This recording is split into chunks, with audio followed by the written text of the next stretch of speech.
Lauren, do you have any questions? Yeah. Yeah.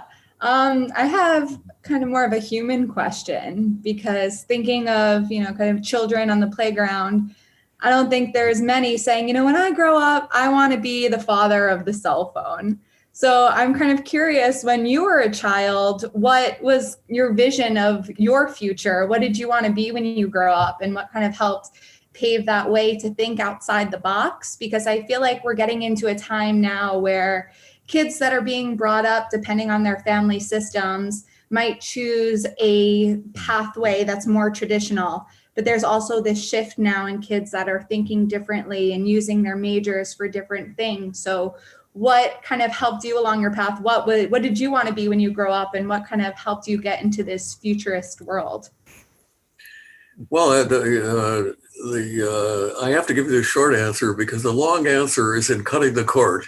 Yes. I do, and I do talk about that a lot because I've been very fortunate.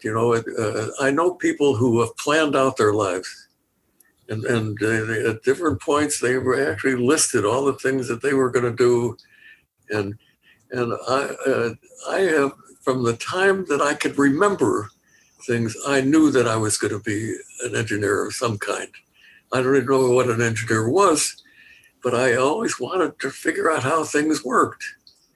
And I still have a recollection, and that happens to be in the book, of at that time my family was living in Winnipeg in Canada, and I couldn't have been more than 5 or 6 years old, and here were these older kids who maybe were 10 years old, and they had gotten a hold of a magnifying glass, and they were burning paper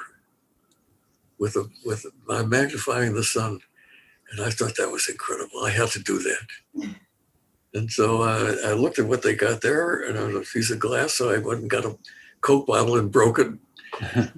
And tried different shapes of glass, and totally unsuccessful. But I just remember just working hard, trying to figure out how to do that. And that has been the story of my life. Wow.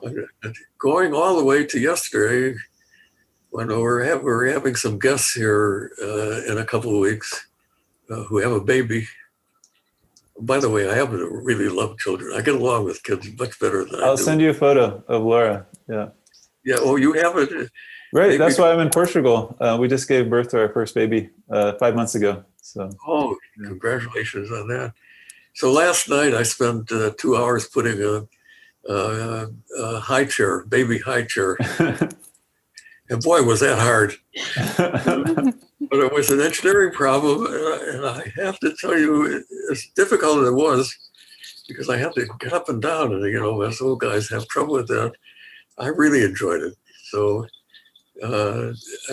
there are some genetic things that do affect us. And I think you have to go with the flow.